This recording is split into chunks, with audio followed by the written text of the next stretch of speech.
Esto es otro podcast progre de Abrazo Grupal. Un espacio de opinión, reflexión y debate sobre la política y todas aquellas cosas que nos afectan. Que ni te sorprenda, aquí encontrarás la opinión más progre del momento. Acompáñanos. Buenas noches, buenas tardes, buenos días a la hora que nos estén escuchando. Bienvenidos a otro podcast progre, ya en su episodio número 7. Estoy no tan de buenas como en otros episodios porque hace un chingo de calor y ya lo habíamos perdido, pero estoy muy feliz de estar una semana más con ustedes. Andrés, ¿cómo estás? Bien, yo no puedo creer que ya sean 7 episodios, pero bueno, emocionado de todo lo que tenemos que platicar hoy. 7, el número de Dios, dice no sé quién, pero en algún lado lo he escuchado.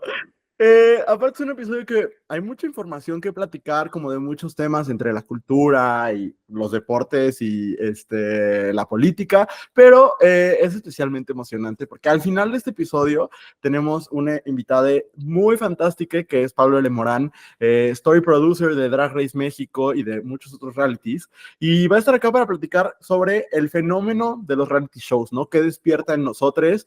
¿Qué posibilidades tienen de la representación? Pero también para despertar pues nuestras más oscuras fobias y odios, y va a estar muy muy interesante. Yo creo que si han estado siguiendo algún reality show o viendo las reacciones en redes, va a estar fuerte porque Pablo combina como este perfil de el conocimiento de alguien que ama ver televisión, pero al mismo tiempo que está ahí en el set. Y eso es al final del episodio. Pero antes de llegar a ese punto, pues yo creo que es momento de que hablemos de la nota de la semana, que es toda la discusión que se generó alrededor de Imane Khelif, esta boxeadora argelina que ha sido el centro de una polémica otra vez, porque aparte a ella le ha tocado golpe tras golpe mediático desde hace 2 años, por rumores, hay que decir, infundados sobre su sexo biológico.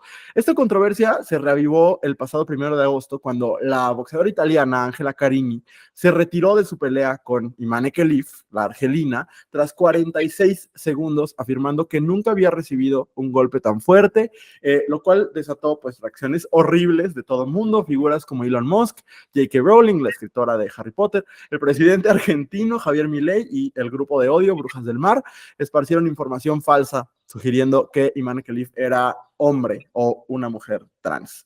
Sin embargo, hay muchas razones por las que esto es imposible. Primero, porque no hay una sola prueba que haga que afirmar esto sea verdadero, pero aparte porque el cambio de género es ilegal en Argelia, por lo que Imane Khelif no podría tener documentos oficiales distintos al género que se le asignó al nacer. Mucho se ha basado en notas que ya han sido desmentidas en el pasado y que sin embargo hay personas que se aferran a esa versión.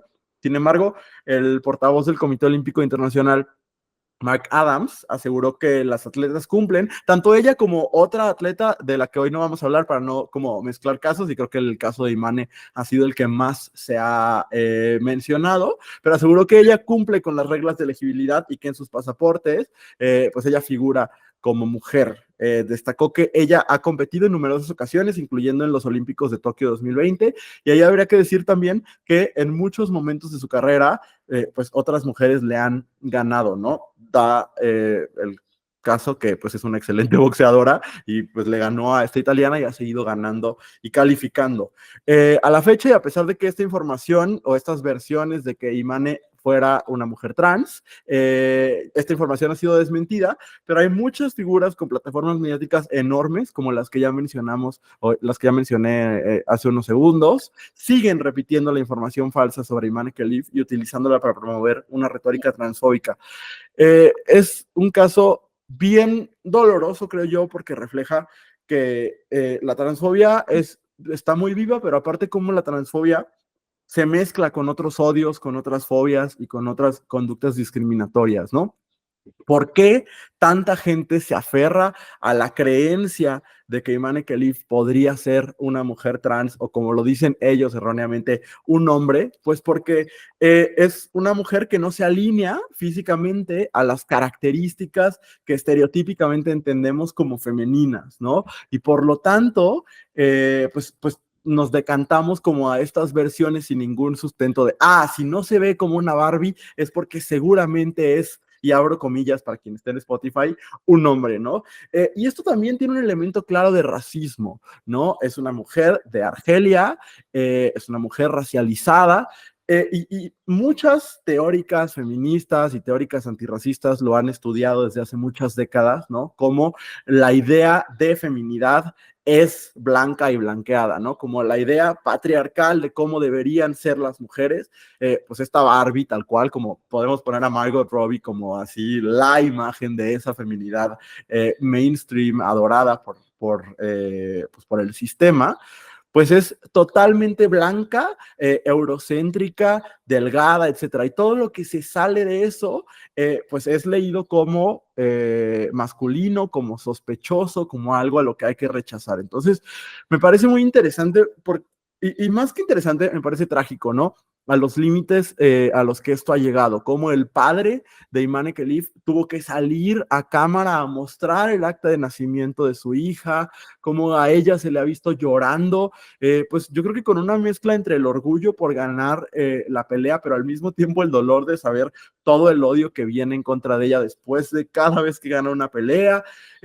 No sé, Andrés, o sea, yo lo que he visto es una repetición constante de mentiras por parte de gente con mucho poder. Estamos hablando de quizás la escritora más importante, comercialmente hablando, definitivamente no literariamente hablando, pero comercialmente hablando de los últimos, pues qué, 50 años, el hombre más rico del mundo, el presidente de Argentina, o sea, como muchas figuras importantes que están repitiendo mentiras que han sido como desmentidas una y otra vez, porque hay una agenda detrás, ¿no? Y es una agenda que busca posicionar a las mujeres trans como una amenaza para las mujeres cisgénero, y no lo dicen, pero para las mujeres cisgénero blancas, ¿no? ¿Cómo ves todo este fenómeno? Sí, creo que justo das en el clavo al decir hay una agenda detrás. O sea, algo que es bien impresionante en este caso es ver cómo hubo una reacción masiva, organizada, articulada para soportar esta narrativa, ¿no? O sea, no es algo orgánico que solo, todos nos confundimos, sino que hubo notas, notas, ¿no? Tweets de cuentas con gran alcance, ¿no? Todo esto que cuando hablamos de lo que significa un discurso de odio, pues ya es catalogado discurso de odio en el momento en el que esta idea, esta narrativa de que ella es una mujer trans, es impulsada por personas que tienen la capacidad de influir sobre otras, ¿no? Grandes medios de comunicación, estas figuras que ya hablabas, y que me parece que es muy preocupante porque, digamos, esas notas falsas que con un poquito de información son absurdas, siempre han existido, ¿no? En contra de las personas de la diversidad sexual. Siempre hemos visto esta nefasta falsa noticia de que supuestamente dos lesbianas habían adoptado a un niño y le hicieron la vida imposible, ¿no? Etcétera, etcétera. Pero que eran notas, digamos, que sabíamos de su existencia, que habíamos visto de forma preocupante, pero siempre en un rincón del Internet. Nunca como la narrativa predominante en un evento masivo que tiene los ojos de todo el mundo, como es las Olimpiadas. Digamos, si es como un, ¿no? El caso de la transfobia hacia Imane me parece que es como el caso que se lleva el trofeo a las fake news, ¿no? Porque ya alcanza una dimensión, pues, global, ¿no? De desinformación, pues, que es muy, muy difícil de revertir, ¿no? Aunque ha habido todos sus esfuerzos, como dices, hasta su papá exponiendo esos detalles íntimos, esos datos pues personales, ¿no? La capacidad de influir de la respuesta que contrarresta la narrativa transodiante no se compara con el daño que ya hizo esta narrativa, ¿no? Entonces, simplificar las cosas, ejemplificarlo de esta manera, hace que muchas personas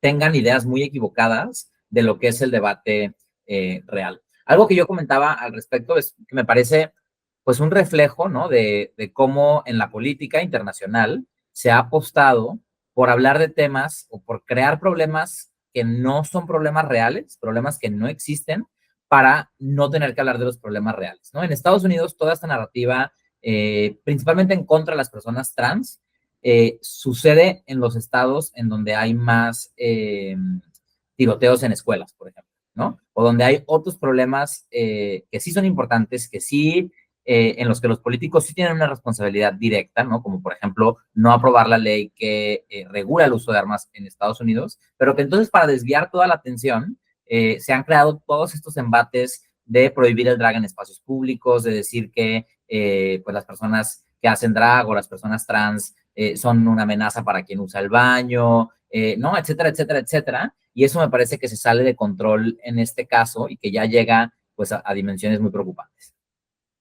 Sí, a ver, y porque se los van a decir sus familiares cuando tengan estas conversaciones, ¿no? Una de las, como los pilares del discurso en contra de Imane Khelif y también de la boxeadora taiwanesa Lin Yuting, es que la Asociación Internacional de Boxeo las descalificó en 2023 por unas supuestas pruebas que no me parece que, o sea, me parece revictimizante como el replicar lo que ellos dicen que dicen estas pruebas, pero sí me parece importante puntualizar que la misma Asociación Internacional de Boxeo rompió vínculos, o más bien fue expulsada del Comité Olímpico Internacional, precisamente porque es una asociación que ha estado plagada de escándalos de corrupción, de irregularidades, etcétera. Entonces, estamos hablando de una asociación que tiene sede en Rusia, que ha tenido conductas poco éticas hacia los atletas, las atletas de diferentes maneras en varios momentos de la historia reciente. Entonces, la única fuente es esta asociación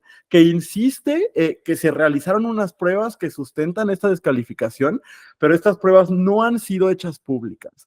Entonces, las pruebas del Comité Olímpico Internacional fueron pasadas por Imane Khelif y de nuevo, es una versión que no se sostiene porque estamos hablando de una mujer que viene de un país donde, es más, no solo la transición de género es imposible legalmente, es un país tan conservador en estos temas que la vivencia queer es ilegal, ¿no? Entonces, pues evidentemente es ilógico pensar que Argelia, este país con estas características, mandaría a competir a los Juegos Olímpicos a una mujer trans. De nuevo, no se sostiene de ninguna forma. Por lo pronto, creo que es lamentable estar viendo a una atleta con estas características tan sobresalientes, ser tan atacada cuando podríamos estar celebrándola mundialmente, como sucedió con Michael Phelps, que es como la comparación que todo el mundo está haciendo en este momento, ¿no?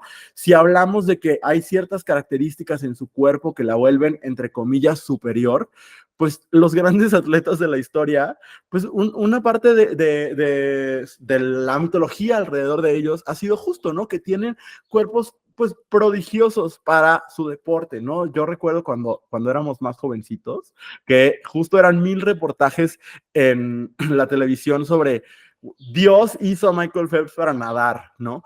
Y sin embargo nadie está diciendo que Dios hizo a Imane Khelif para boxear, ¿no? Entonces me parece como lamentable porque también estamos viendo el doble estándar con el que se mide a las mujeres en comparación con cómo se mide a los atletas hombres, ¿no? Yo creo que sí veo también a un grupo de mujeres feministas, de personas queer, que están tomando a Imane Khelif como esta insignia de el deporte y de la inclusión en el deporte, etcétera. Eso me parece lindo, ¿no? Que también se esté convirtiendo en un ícono para ciertos grupos, pero que esté recibiendo estos ataques de personas tan poderosas y con plataformas tan grandes, pues me parece lamentable, porque parece que cada Juegos Olímpicos vamos a tener un escándalo de misoginia, ¿no? Hace 4 años, qué horrible fue el discurso hacia Simone Biles, ¿no? Que ahora está totalmente reivindicada y que es la gran estrella de estos Olímpicos, pero se dijeron cosas horribles después de su renuncia por cuidado de su salud mental hace 4 años en Tokio, ¿no? Entonces, pues ojalá, así como hoy la historia está reivindicando a Simone Biles, la historia también reivindique a Imane Khelif, una extraordinaria boxeadora que pues está representando a Argelia con enorme orgullo y talento, ¿no? Entonces, pues eso, y nada más, de nuevo, reconozcamos que el problema de las fake news no es un problema inocente ni ingenuo, no es como de, ay, alguien se le chispoteó. Volcánicas documentó muy bien cómo el discurso antitrans se activó desde días antes de la primera pelea de esta boxeadora, porque en realidad, de nuevo, lo que ellos quieren al final es votos, es atención, es seguidores, es plataformas, es espacios en medios de comunicación. Entonces, pues nosotros tenemos que ser igual estratégicos, ¿no? Y justo activarnos para desmentir, pero también para promover una retórica a favor de las personas trans, a favor de los atletas trans, que aparte, Andrés, creo que están siendo totalmente afectados por esta discusión. Nos hemos concentrado mucho en decir, no, pero no es trans, ¿no? Y sí, claro, porque también era como, pues, llenar de verdad esta historia y esta versión. Pero también creo que ya ahora, como más enfriado el tema, tendremos que empezar a platicar, bueno, pero ¿qué pasa con los atletas trans? ¿No? ¿Cómo nos aseguramos de que tengan espacio y de que tengan un espacio que no les discrimine por su identidad de género, etcétera? ¿No? Creo que es la conversación que sigue y pues será interesante que la tengamos en los próximos días. No, y porque al final el suceso no es un caso aislado, digamos, tiene un montón de consecuencias. Y estas consecuencias principalmente afectan a las personas trans, ni siquiera a las deportistas trans, ¿no? Sino a todas las personas trans de forma cotidiana. Y eso es lo que pasa, digamos, de unos años para acá, que en Estados Unidos empezaron a presentar todas estas iniciativas. Fue una conversación que empezó a través del deporte, porque la simplificación de este discurso, ¿no? O sea, como las personas no entienden la experiencia de vida trans, ¿no? Que es, por ejemplo, esta cifra que está en el documental de Disclosure, que dice más del 80% de las personas en Estados Unidos no conoce a una persona trans de primera mano, sin embargo, sí tiene una opinión sobre los derechos de las personas trans, ¿no? Entonces, eso pasa, ¿no? Hay un arquetipo, hay un prejuicio, hay una idea prejuiciosa de cómo se ve una persona trans, ¿no? Que han construido en los medios de comunicación. Entonces, cuando dices, esa persona que tú te imaginas, cuando imaginas una persona trans, la pondrías a competir con una mujer blanca, frágil, dócil, contra una princesa, ¿no? Pues evidentemente la conclusión directa de una persona que nunca se había puesto a reflexionar sobre estos temas, pues pareciera como una decisión obvia, ¿no? Pareciera que la gente, cuando replica este discurso, está asumiendo la postura obvia, porque justo carece de un montón de información que le hace darse cuenta de que esa perspectiva es como completamente equivocada, pero además preocupante para un montón de cosas, ¿no? Entonces, sí es importante, como dices, ¿no? Que la conversación se extienda y que se visibilice justamente pues, la importancia de seguir promoviendo y protegiendo los derechos de las personas trans. Pero, pues sí es muy alarmante, ¿no? Ver cómo esto, pues, está siendo una estrategia internacional, ¿no? Vinculada entre un montón de países con fines, pues, de manipulación, ¿no? De manipulación política. Y que, bueno, justo creo que una de las razones de sentarnos aquí a platicar los lunes tiene que ver con, pues, primero nosotros dos, pero también a las personas que nos escuchan, invitarles a tener reflexiones mucho más complejas de los sucesos que están pasando alrededor de nosotros, ¿no? Y no quedarnos, pues, con lo que vemos en un tuit de 250 caracteres, ¿no? Esa referencia ya está muy pasada de moda, porque ya hay más información en Twitter, pero pues sí, ¿no? Ir complejizando la conversación. Pasando a otro tema, pues bueno, ya hablábamos aquí la semana pasada sobre las elecciones en Venezuela. Me parece que es otro de los ejemplos donde la posverdad alcanza niveles nunca antes vistos y se vuelve muy complicado pues poder sintetizar, ¿no? Una postura cuando no hay demasiada información cruzada, cuando hay demasiados factores que buscan alterar la realidad de lo que está sucediendo, ¿no? Pasan las elecciones, bueno, ya sabemos que se declara, la autoridad electoral declara ganadora a Nicolás Maduro. Sin embargo, algo que me parece que es bien interesante es cómo la oposición se articula, monta un sitio web en tiempo récord para que las personas empiecen a cargar las actas, digamos, las personas que estuvieron en los centros de votación, que tenían derecho a quedarse con el acta o a tomarle fotografía, pues se hizo toda una red, digamos, de observación electoral ciudadana que monta en tiempo récord esta plataforma que ya tiene registrado aproximadamente el 85% de las actas y dice arrojar un resultado pues de una aplastante mayoría de votos a favor del candidato de la oposición, ¿no? Entonces, hay estas dos verdades contrastadas, ¿no? Una verdad oficial dada por el órgano electoral, por el gobierno, reconocida ya por algunos países. Hay otra verdad, ¿no? Impulsada por la oposición acerca, pues, del triunfo de Edmundo González, que empieza a tener respaldo internacional, ¿no? Y aquí empieza a pasar una serie, o esta semana pasaron varios sucesos interesantes, ¿no? De entrada, pues ver quiénes eran los países a favor y en contra, ¿no? Y cómo, pues sí hay claramente una pugna, en teoría, digamos, entre izquierdas y derechas, que pone en jaque a esto que hablábamos la semana pasada, ¿no? pues supuestas izquierdas democráticas, ¿no? Que es el caso de México, Colombia y Brasil. Estados Unidos ha estado impulsando por todos los medios que pues se tomen cartas en el asunto para que se reconozca presidente Edmundo González, ¿no? Eso pues es muy claro que Estados Unidos ya no quiere un régimen que pues, tiene vínculos y se favorece con países con los que Estados Unidos no tiene buena relación, ¿no? Rusia, China principalmente.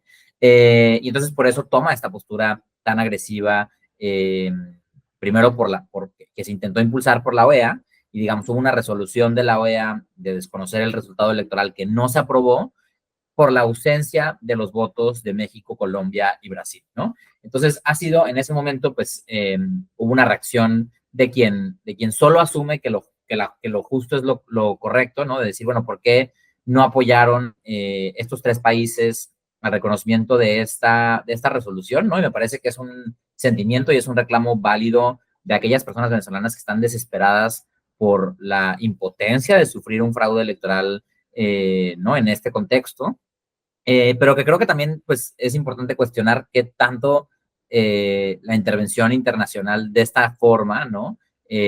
Pudiera ser positivo, ¿no? Me parece que fue una apuesta arriesgada de política internacional de estos tres países, que fue bien reaccionada. Al día siguiente anunciaron la creación de un bloque político, Brasil, Colombia y México. Hubo una cumbre, hubo un encuentro entre los presidentes de esos tres países, una conversación pues, para trazar una ruta, y salieron a dar un mensaje contundente de exigir la transparencia de las actas, ¿no? Entonces, digamos, pareciera que solo pues, se alarga la agonía, porque si bien sí empieza a ser ya más respaldado a nivel internacional el discurso de exigir la transparencia de las actas, todavía existe en la mayoría de los países, pues mucha cautela de reconocer a uno o a otro como ganador legítimo. Ya Estados Unidos, Blinken, el secretario de Estado, emitió un posicionamiento en el que desconoce el resultado electoral y reconoce a Edmundo González como el ganador de las elecciones y pide que se inicie la transición para otorgarle el poder. Esta resolución de Estados Unidos ya fue seguida por varios países, Ecuador, Costa Rica, Uruguay, Panamá, digamos, ya empieza a tener mucha atracción internacional este reconocimiento de Edmundo como ganador. Hay países, inclusive el propio Argentina, ¿no? Aunque Milei ha sido súper vocal al respecto, formalmente Argentina no ha reconocido a Edmundo como presidente de Venezuela, y pues habrá que ver, ¿no? Estas estrategias de presión, qué tanto impacto tienen. Recordemos que ya pasó algo similar cuando a Guaidó se le reconoció como presidente legítimo y tuvo este show montado en el que supuestamente iba a tomar protesta y había unos tanques militares que no lo permitían, algo que pareció bastante como película de James Bond, y que sabemos que al final pues no logró que hubiera una transición del poder en Venezuela, ¿no? El régimen de Maduro sí tiene la fuerza del Estado, tiene el ejército, tiene la policía, y mientras no haya una transición, digamos, acordada y democrática, difícilmente estas estrategias de presión y de creación de gobiernos paralelos puedan funcionar. Sí, a ver, creo que algo que queda claro después de esta revisión que muy puntualmente acabas de hacer, primero es que Estados Unidos no es el intermediario correcto, ¿no? Evidentemente, las razones para desconfiar de los Estados Unidos en su intervención en unas elecciones en Latinoamérica, pues son muchísimas, ¿no? La historia nos las pone enfrente. Y en ese sentido, el papel que ha tomado este bloque de izquierda me parece interesante porque hay dos caminos, ¿no? El camino de Chile, que también es gobernado por la izquierda, por Gabriel Boric, esa izquierda de la que la izquierda mexicana ahora está renunciando, pero que en realidad es una izquierda bastante interesante, bastante progresista, y que ha decidido de una manera mucho más vocal llamar fraude electoral a lo sucedido con Nicolás Maduro en Venezuela. Y luego está este pronunciamiento conjunto de estos tres países del que tú ya hablabas, ¿no? Brasil, Colombia y México, que yo diría es contundente, pero es eufemístico, ¿no? O sea, es como buena onda, como de estos mensajes que intentan no quedar bien con todos, lo cual no estoy necesariamente criticando porque creo que es una situación en la que hay que irse con pincitas y de puntitas, ¿no? O sea, las consecuencias pueden ser catastróficas si el manejo es irresponsable, ¿no?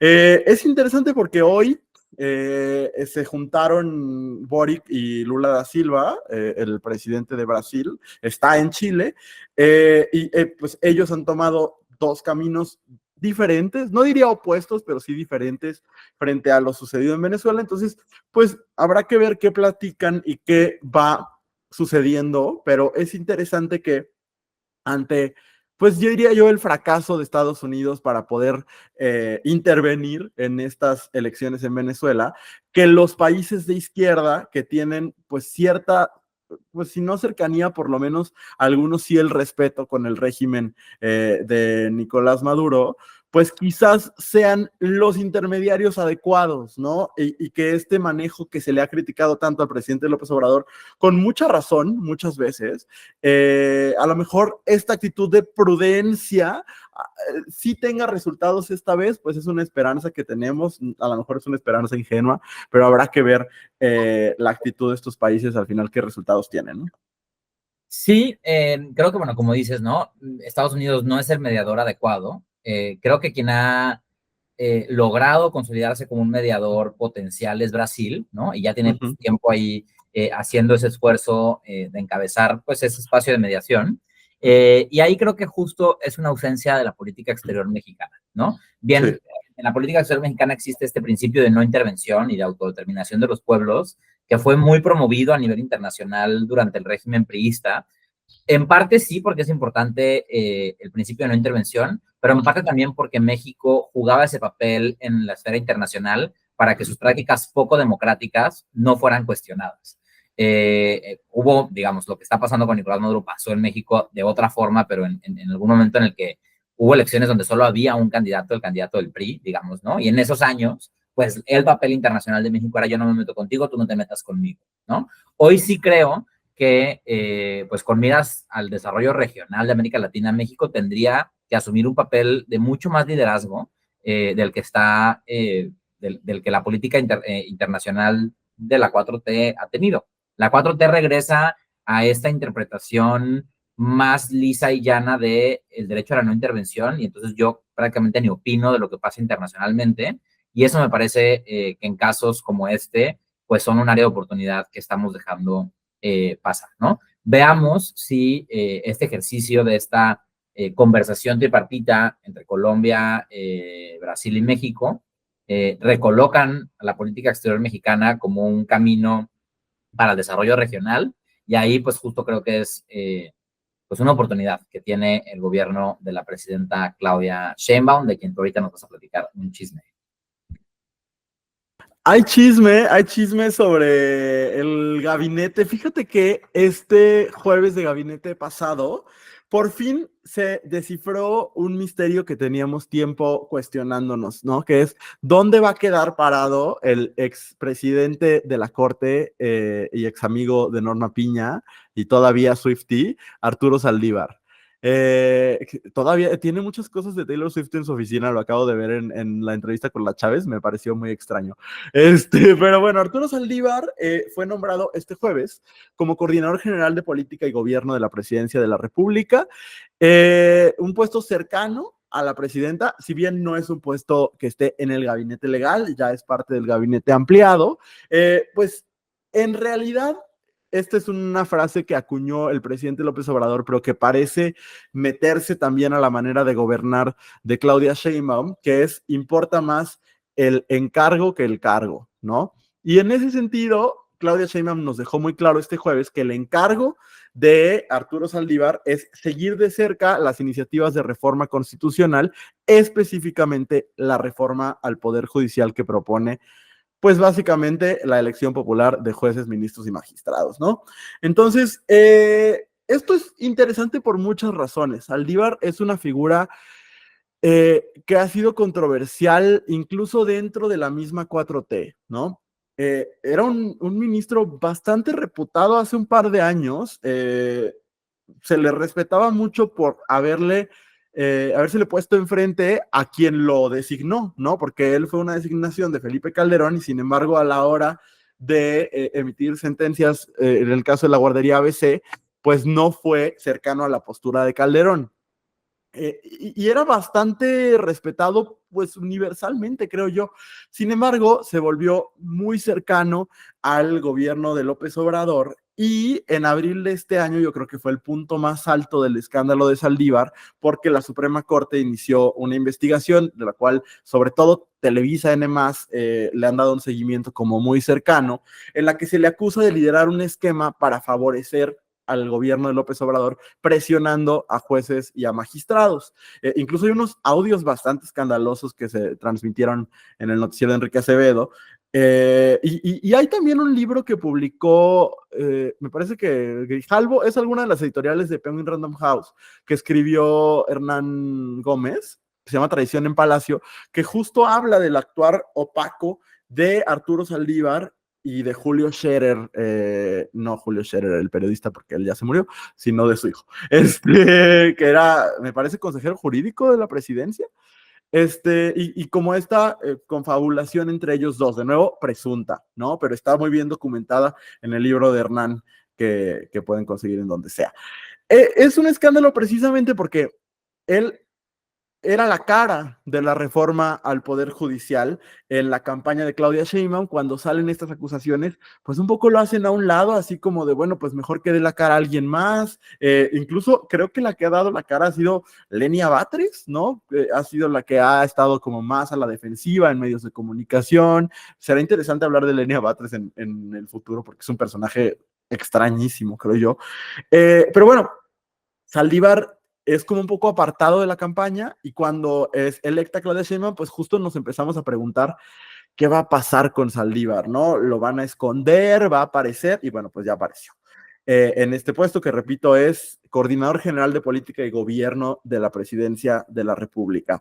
Se reveló esta semana también una cosa interesante, porque con Planeta, con la otra editorial, la de la competencia, Beatriz Gutiérrez Müller, la no primera dama, la esposa del presidente, publicó un libro llamado Feminismo Silencioso. A mí me dio mucha risa cuando me enteré de que así se llamaba el libro. Y revela una información muy extraña, Andrés, que cuando ella decidió que no quería ser primera dama, el presidente le mandó a platicar con Arturo Saldívar cuando todavía era presidente de la Suprema Corte, para que le explicara bien cuáles eran sus obligaciones y derechos legales como esposa del presidente. Lo cual pareciera ser un dato insignificante, pero me parece relevante porque pues solo demuestra la cercanía que tuvo cuando era presidente de la Corte, que quizás pues sí llegó a violar la autonomía de la Suprema Corte de Justicia de la Nación. Pues un poco todo eso me parece interesante con este nuevo nombramiento y con esta figura, que no sé, ya nada más para terminar, ¿qué pienses de que estos nombres tan pesados estén en puestos que antes no tenían el foco encima, que entonces pareciera como que ya no nos queda claro dónde va a estar el poder concentrado, ¿no? A lo mejor Rosa Isela, que va a estar en la Secretaría de Gobernación, pues va a tener que compartir ciertas atribuciones con estos puestos del gabinete ampliado. ¿Cómo vas viendo todo esto? Sí, definitivamente yo creo que es muy interesante esa lectura que tú haces, ¿no? De personas referentes de alguna forma en la política, piezas claves de la conformación del gobierno de Claudia Sheinbaum, pero que no tienen ningún puesto de alta responsabilidad legal. Digamos, cuando tú eres secretario de una secretaría, estás lleno de responsabilidades de flujo de dinero, administrativas, de personal, de relación con el sindicato, digamos, ¿no? De ejercicio de la administración pública, muy, muy, muy complicadas. Digamos, en este caso, Arturo Saldívar sí se queda como funcionario público, ¿no? Va a tener pues un sueldo en la oficina de la presidencia, pero lo equiparon mucho con el nombramiento de Altagracia, que además es honorario, ¿no? O sea, Altagracia tiene la posición del poder sin la responsabilidad legal del poder, ¿no? Entonces, ¿qué me parece que se les está dando a estas personas, como dices, encargos políticos de alta dimensión en barcos, ¿no? Que les permiten navegar de forma mucho más ligera la coyuntura, las crisis, e inclusive justo de exponerse a hacer cosas arriesgadas como las que ya mencionas que han hecho anteriormente, ¿no? Mecanismos de presión, pues ejercicio de poder duro, digamos, ¿no? Entonces sí, me parece que una de las claves para leer el sexenio de Claudia Sheinbaum va a ser a través de su red de operadores políticos, ¿no? Como en este caso, Saldívar, pues será un operador político para los temas de la reforma constitucional y probablemente otras grandes apuestas de la presidenta, más allá que los secretarios, ¿no? Fíjate que se me fue a decir algo que me parece importante y que refleja también algo del carácter de Arturo Saldívar. Hasta hace muy poco, antes de renunciar a su puesto como ministro de la Suprema Corte, Arturo Saldívar estaba en contra de la elección popular de jueces, ministros y magistrados. A la fecha yo no he escuchado una explicación contundente de qué sucedió, ¿no? ¿Cuál fue como su iluminación divina que lo hizo cambiar y ahora convertirse en uno de los principales defensores de la propuesta de reforma al Poder Judicial, que justo el corazón de esa reforma, pues es la elección popular de jueces, ministros y magistrados, que ha dicho una y otra vez Morena que eso es irrevocable y que es lo que quieren en realidad, ¿no? A mí me parece interesante, yo les invitaría a ver y contrastar, para entender el personaje que es Arturo Saldívar, dos entrevistas recientes, las dos, una muy reciente de hace algunos días, la que se publicó en el programa con la Chávez, dura 2 horas y cachito, que es una entrevista de perfil a Arturo Saldívar, donde habla de momentos importantes en su carrera, la sentencia de la guardería ABC, es un momento bastante conmovedor, pero también habla de su ruptura con la hoy presidenta de la Corte, Norma Piña, y yo les invitaría a contrastarla con la entrevista que le dio Norma Piña a Adela Micha, donde habla también del rompimiento con Arturo Saldívar. Hay coincidencias en sus versiones, hay diferencias en sus versiones, pero creo que los retrata a los dos de una manera bastante contundente. Entonces yo les recomendaría esos dos materiales. Y de nuevo sí pensaría en este nombramiento tan extraño, que su principal encargo es defender una reforma en la que no creía hace muy poquito, ¿no? Y no sé, a lo mejor le presentaron una información que nosotros no tenemos o algo, pero algo lo hizo cambiar de opinión y eso pues me parece interesante de remarcar, ¿no? No, y que si se concreta esta reforma, pues habrá que ver si Saldívar va a ser candidato a la primera, ¿no? Si esta No reforma puede, ¿no? Tengo entendido que no puede. con la ley vigente, pero si la ley Eso es se cierto. reforma, la ley puede establecer lo que sea, ¿no? Entonces, no sé, por ahí puede ser que haya, yo acá, fan de las teorías de conspiración, ¿no? Pero puede ser que uno de los compromisos tenga que ver con eso, ¿no? No solo con diseñar el nuevo Poder Judicial, sino echarlo a andar. Sí. Oye, nomás rapidísimo, porque ahorita tú tienes una nota muy interesante, pero no fue el único nombramiento. También me parece extraño que se nombró a Leticia Ramírez, que es la actual secretaria de Educación Pública, como coordinadora general de asuntos intergubernamentales y participación social. Eh, es interesante porque, de nuevo, la educación, pues, es justo uno de esos aspectos que no han sido, pues, contundentemente exitosos en este sexenio, ¿no? La semana pasada hablábamos de Zoe Robledo quedándose en el IMSS, y esta semana hablamos de, pues, un puesto importante en el gabinete ampliado para la actual secretaria de Educación Pública. Pues, bueno, yo creo que ya dijo Claudia Sheinbaum que seguirá nombrando a su gabinete ampliado cada jueves. Yo espero que ahora que está libre de la Casa de los Famosos, el relevo de Jesús Ramírez Cuevas sea Shanique Berman, tan cercana a la presidenta Claudia Sheinbaum. Sí, pues ojalá entre un nuevo guionista a los jueves de gabinete, porque han estado muy aburridos. Y bueno,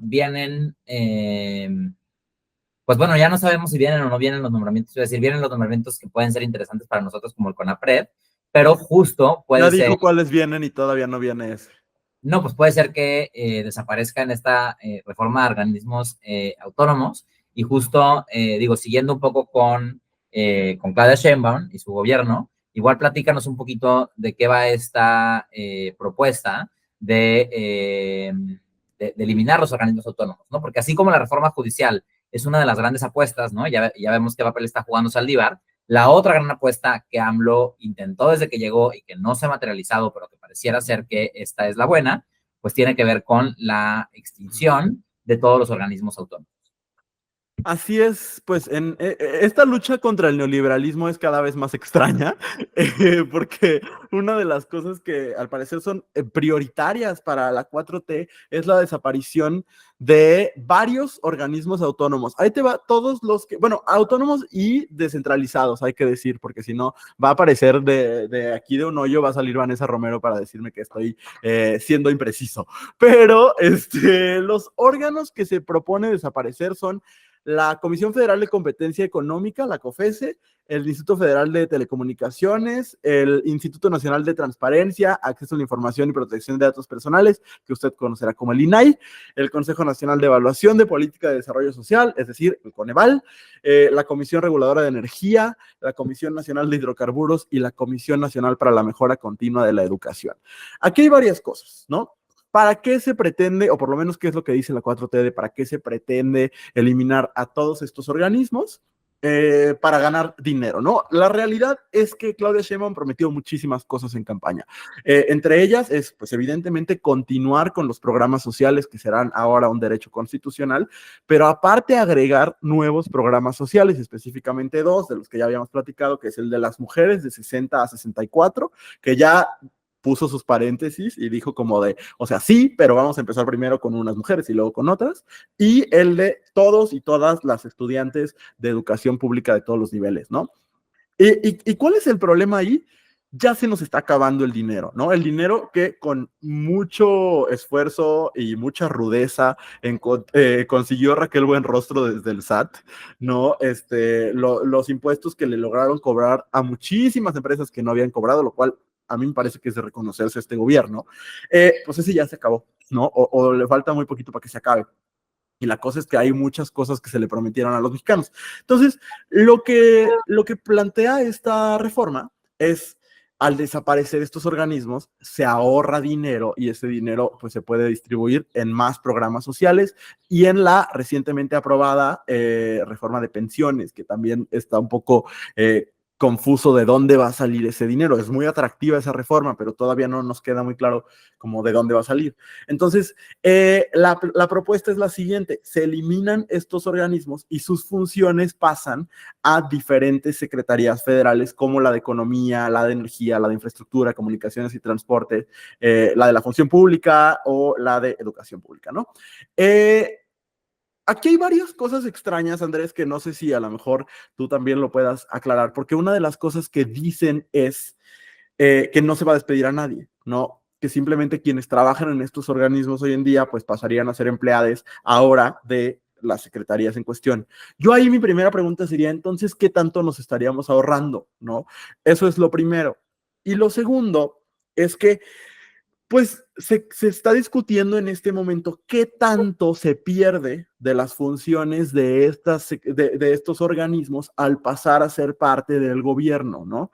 En el caso específico del INAI, ¿no? El Instituto Nacional de Transparencia, Acceso a la Información y Protección de Datos Personales, por ejemplo, cuando los periodistas quieren saber cuánto gana cierto funcionario, cuánto se invirtió en cierta campaña, etcétera, pues solicitan al INAI y el INAI le solicita la información a las dependencias gubernamentales y lo que se pregunta es, ahora que pasaría esto a la función pública, pues qué tanto va a seguir funcionando o qué tanto el mismo gobierno se va a proteger de dar la información que la gente necesita saber, ¿no? Otro organismo que ha sido muy importante ha sido el Coneval, ¿no? Gran información que tenemos de la reducción de la pobreza, pues viene justo del Coneval. Y entonces lo que pasaría es que el Coneval pasaría a ser parte del INEGI, lo cual pues no es lo mismo que pasar a una secretaría, ¿no? También eso hay que decirlo. Entonces, pues es una reforma controversial que parece que se va a acelerar. Digamos, en la definición básica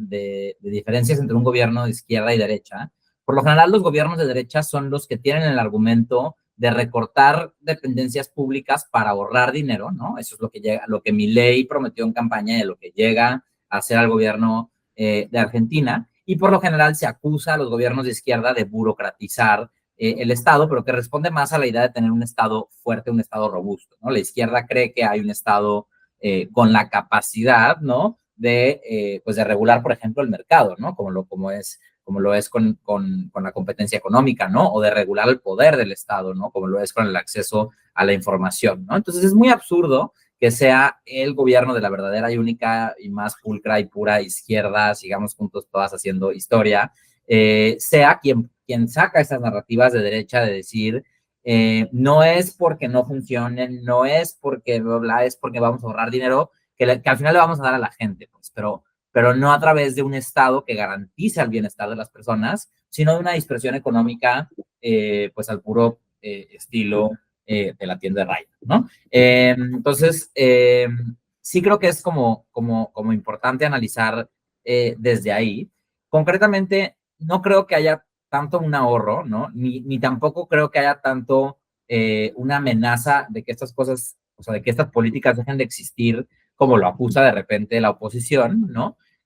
Pero sí es meter a ciertas dependencias, particularmente el caso del INAI, que tú destacas, me parece que es muy importante, porque es meterlas a un ciclo mucho más político. O sea, si algo pasaba con los organismos autónomos, era que muchos procesos, como la contratación de personal, como la asignación de recursos, ¿no?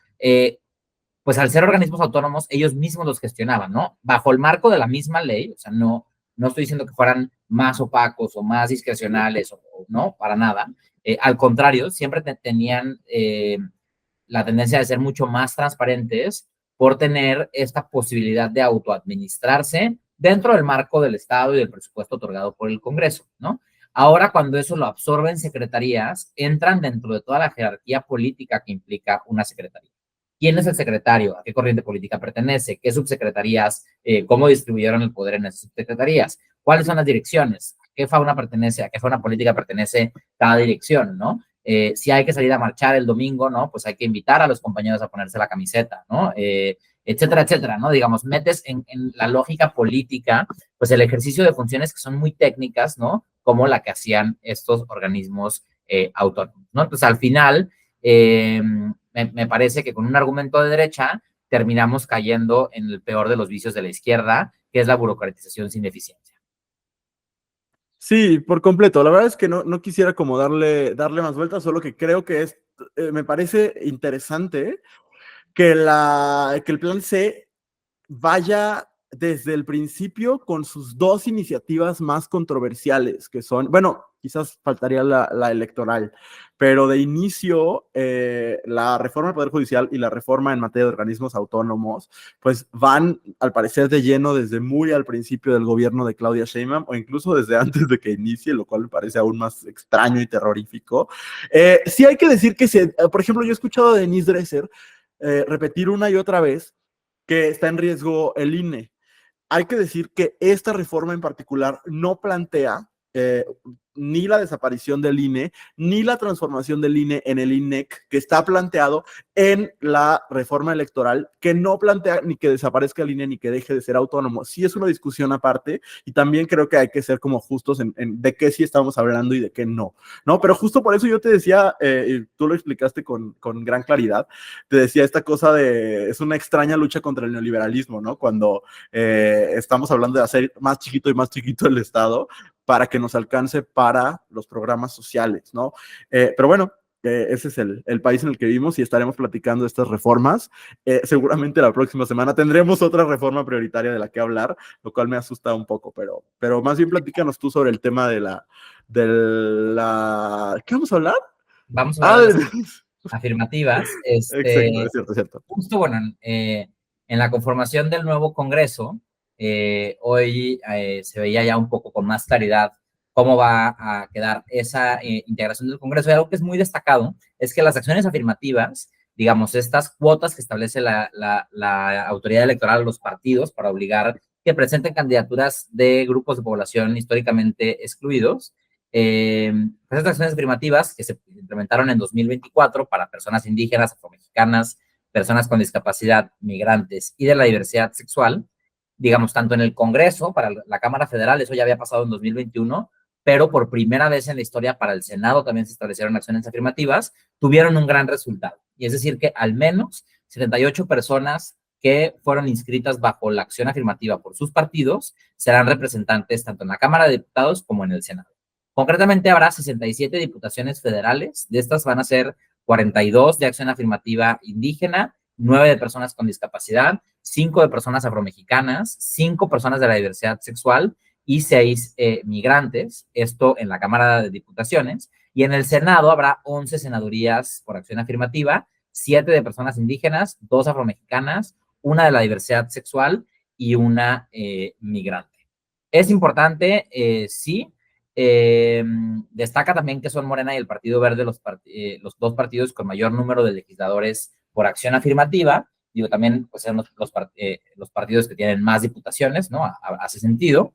Pero digamos, es relevante porque, pues a lo menos casi una quinta parte del Congreso, bueno, menos, pero una parte importante ya refleja la diversidad social que habita en nuestro país. Entonces, cuando la gente cuestiona por qué estas cuotas se imponen, ¿no? Y jurídicamente se argumenta que son medidas temporales que buscan transicionar la forma en la que se ejerce el poder, pues hemos visto que ha dado, o a lo menos en 2024, grandes resultados, ¿no? Por una parte tendremos la primera mujer presidenta, que es el resultado, pues, de acciones afirmativas para la inclusión de las mujeres en la política desde hace más de 20 años en nuestro país, pero concretamente con el acceso de otras interseccionalidades o otras poblaciones, pues vemos un avance importante en este sentido, ¿no? Yo creo que así como celebramos ese avance, es importante también notar en dónde hubo retrocesos. Si bien en teoría hay 5 personas de la diversidad sexual que resultaron electas, no todavía tenemos certeza quiénes son todas estas, ¿no? Yo ubico al menos a 2, pero ninguna de ellas es trans, ¿no? Entonces venimos de una legislatura, perdón, que tuvo 3 diputadas trans, ¿no? 2 titulares y una suplente, que algunos meses fue diputada, a una legislatura con 0 diputaciones trans, ¿no? Entonces, digamos, en la representación sustantiva del grupo población trans, hay un retroceso que la acción afirmativa no logró evitar, ¿no? Y que tiene que ver mucho con el diseño de esta propia acción afirmativa, ¿no? Recordemos que estas acciones afirmativas fueron defendidas por la Suprema Corte de Justicia. O sea, unos meses antes de que iniciara el proceso electoral, en el Congreso, todos los partidos políticos se pusieron de acuerdo para pues presentar una reforma que cambiaba la fórmula de acción afirmativas y que en lugar de obligarles a poner personas de todos los grupos de población, les decía, pon a lo menos un número de personas de cualquiera de las poblaciones, ¿no? Y eso hacía que, por ejemplo, el PAN pudiera no presentar personas LGBT y presentar un montón de personas con discapacidad, ¿no? Y esto, pues, no aseguraba que se equiparara la balanza. La Suprema Corte de Justicia pues estableció que justo no se podía retroceder en el estándar que ya se había alcanzado en 2021. Al cuarto para las 12 del proceso electoral se establecen estas acciones afirmativas, pero no se le da a la autoridad electoral el tiempo suficiente para diseñar mecanismos más claros de cómo podían asegurarse que estas acciones afirmativas efectivamente reduzcan las brechas de desigualdad, ¿no? Hoy hemos visto, pues, que existen muchas denuncias de usurpación. Hay personas que señalan que candidaturas que ocupan una acción afirmativa no son ocupadas por personas que son parte de esa población. Lo hemos visto, creo que particularmente con afromexicanas, indígenas y personas de la diversidad sexual, ¿no? Ha habido muchas denuncias de usurpación, porque el requisito que establece la autoridad electoral para acceder a esta acción afirmativa, pues tiene que ver con un formato de autoadscripción simple. Es decir, cuando una persona candidata va y se registra y señala que es la acción afirmativa de su partido, la autoridad electoral lo único que puede hacer para validar esta información es pedirle que firme una carta en la que dice yo soy una persona gay, o yo soy una persona de la diversidad sexual, o yo soy una persona indígena, o yo soy una persona afromexicana, ¿no?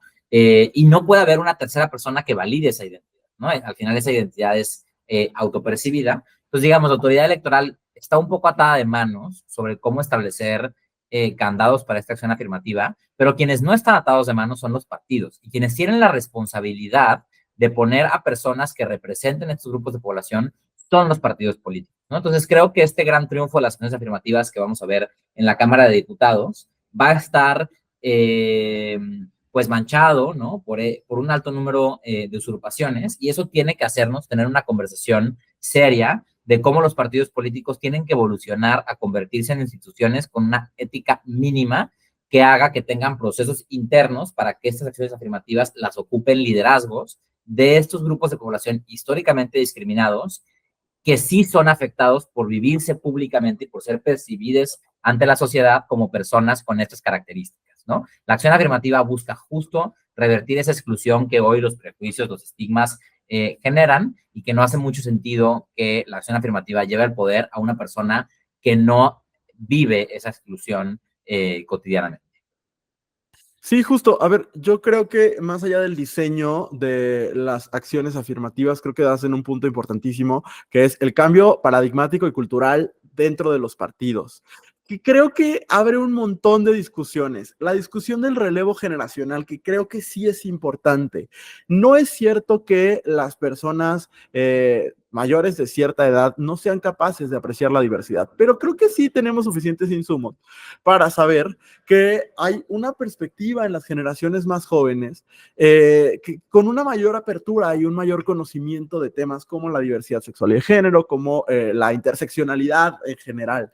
Y creo que este aferrarse de ciertos actores políticos dentro de los partidos también lleva a estas cosas, ¿no? A que no haya una transformación cultural adentro de los partidos que lleve realmente a una pues inclusión sustantiva importante, ¿no? Vemos lo que está pasando en el PRI con un señor aferrándose a tener control de su partido, y vemos también lo que está pasando en el PAN, donde el que seguramente será el dirigente del partido, haz de cuenta que llegaste a una papelería y dijiste, me das una copia color de Marco Cortés, y te entregaron a Jorge Romero, ¿no? Entonces, y ya pues no hablamos del PRD porque ya se murió, y el Movimiento Ciudadano no sabemos qué va a pasar con ellos. Será interesante si hay un cambio cultural en Morena con Luisa María Alcalde, pero yo creo que hay un llamado a que los partidos sean transformados culturalmente hacia adentro, porque sí, siempre va a haber huecos que puedan utilizar para no incluir. Yo creo que aquí la pregunta es ¿por qué los partidos políticos que tendrían que estar aspirando a gobernar para todos los mexicanos, mexicanas y mexicanes no quieren incluir, ¿no? ¿Por qué hacen estos esfuerzos monumentales por no incluir, ¿no? No, y no solo es no incluir, sino que es no incluir a través de mentir, ¿no? O Sí. sea, ¿qué te dice de una persona que aspira a administrar el recurso público, que no tenga ningún escrúpulo para decirle a alguien en su partido, tú ve a la autoridad y dile que eres trans, aunque no lo eres, porque necesitamos cumplir ese requisito legal, ¿no? O tú ve y di que eres afromexicano, aunque no lo seas, ¿no? Habla muchísimo, pues, de la ética con la que se conducen quienes administran estas instituciones públicas que financiamos entre todos y que sí tiene que cambiar, no solo por la importancia de que, digamos, el Congreso y los órganos de gobierno estén integrados por una diversidad de perspectivas, sino porque necesitamos personas honestas administrando el recurso. Total.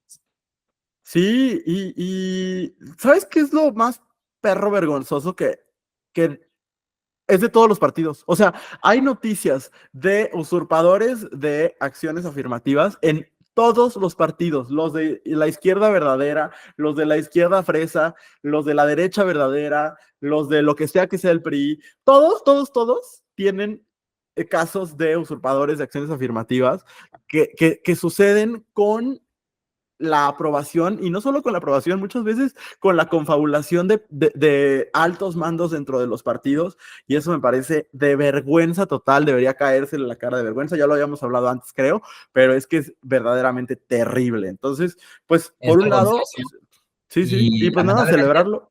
Hoy no hay quien dé esperanza en ese sentido, ¿no? O sea, creo que ese es el gran fracaso de Pedro Kumamoto, ¿no? Por eso fue exitoso, porque la gente de verdad reconoce que todos los partidos tienen estos problemas y son asquerosos, y existía, ¿no? Pues creo que una base electoral dispuesta a apoyar cualquier alternativa fuera de ese mugrero, pero hoy vemos, ¿no? A Pedro pues caer en las peores dinámicas, ¿no? En el mugrero. De la vida partidista. Entonces sí creo que la conversación de cómo se van a mejorar los partidos está insípida y es urgente que sea una exigencia pues de más personas, ¿no? Yo como ya lo hemos comentado aquí, ¿no? Pero veo pues que es urgente, pero que además es una gran oportunidad el surgimiento de un nuevo partido político en México, ¿no? Ojalá no sea, ya habíamos dicho, uno de la del Valle, pero sí, ¿no? Está tan como dicen, está tan flaco el ganado, ¿no? Que cualquier partido con un poquito de estándares éticos pudiera arrasar en apoyo popular. Sí, que por cierto, no es una nota como tal, pero viste que tuvo una reunión Sandra Cuevas con Felipe Calderón y Margarita Zavala, porque anda todavía reclutando gente para su partido que se llama Viva la Familia y las Tradiciones, o una cosa así horrible. No, qué delirio, porque además es una foto en Madrid, ¿no? O sea, me encanta que ellos hacen todo lo que Obrador dice, o sea, Obrador les dice, si haces esto me voy a burlar de ti, y van y lo hacen para que se burlen de ellos. La verdad está paupérrima esa foto, y bueno, Sandra Cuevas seguirá haciendo un chiste. Me da gusto ver que no consolidó una trayectoria política que pudiera convertirse en amenaza, pero bueno, justo que personas como Sandra Cuevas lleguen a tener tanto poder es resultado de la crisis de los partidos. Y que haya tenido un espacio dentro de Movimiento Ciudadano, eso me parece verdaderamente lamentable. Eh, pues la buena noticia antes de pasar con la entrevista, nuestra buena noticia de la semana es que Priska Awiti fue ganadora de la medalla de plata en judo en los Juegos Olímpicos, la primera mexicana en lograrlo, y también Juan Celaya y mi marido, mi esposo, mi amante, mi todo, Osmar Olvera, ganaron también plata en la competencia de clavados sincronizados. Y una plata que sabe a oro, debemos decirlo, porque sí, hasta es icónico ese momento en el que Osmar y Juan se avientan su clavado y enfocan a los chinos con una cara de puta madre, ya perdimos. No perdieron, pero sin duda les dieron pelea. Entonces, pues a pesar de todo, a pesar de la poca disposición de la CONADE para apoyar a los deportistas mexicanos, a pesar de un país en el que la cultura deportiva no está construida de ninguna forma, a pesar de todo eso, ahí están, a pesar de las infames declaraciones de Ana Gabriela Guevara diciendo que se siente decepcionada porque no llevan las medallas que ella quisiera.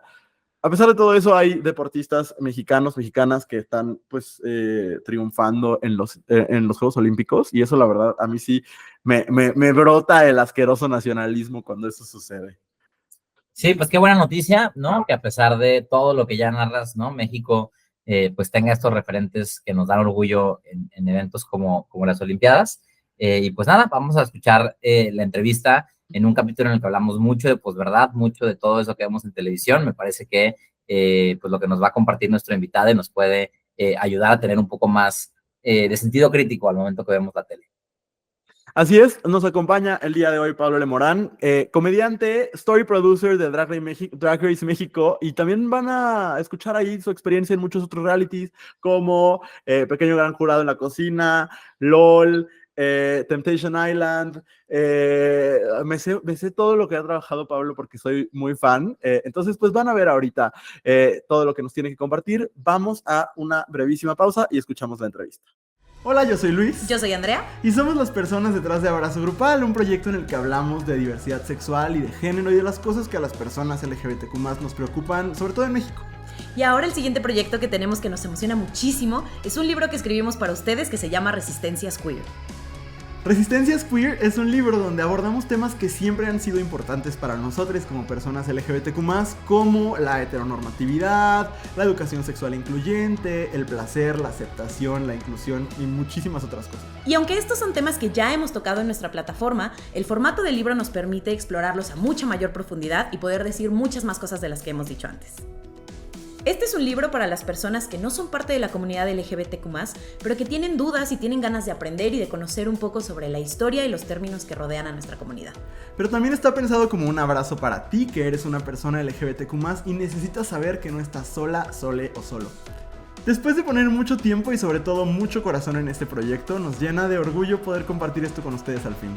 Estamos muy felices de que puedan tener Resistencias Queer en un formato físico y digital y que puedan seguir teniendo estas conversaciones con nosotros.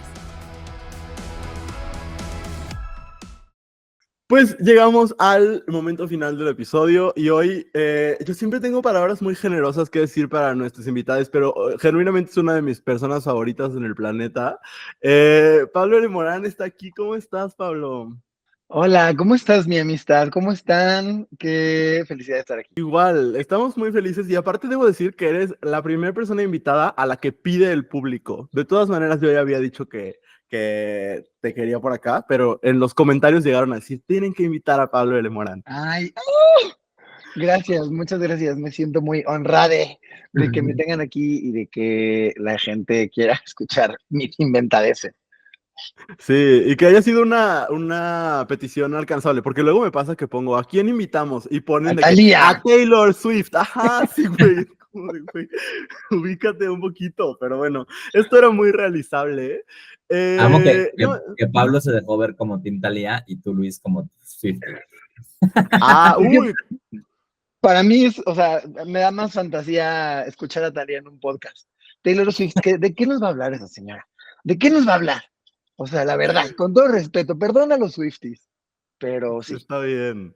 Sí, es una conversación que se ha tenido en tu sillón viendo videos musicales, donde nunca ha sido, yo creo que una de las conversaciones más fuertes, no me acuerdo, creo que no fuiste tú, sino tu pareja sentimental, que es quien siempre me regaña, cuando yo dije que Britney no me parecía el ícono, fue una cosa muy fuerte. Y sé que es ¿Qué? la que Yo vamos. no me acordaba de esto. Y ahora vamos a tener tú y yo una discusión acalorada al respecto.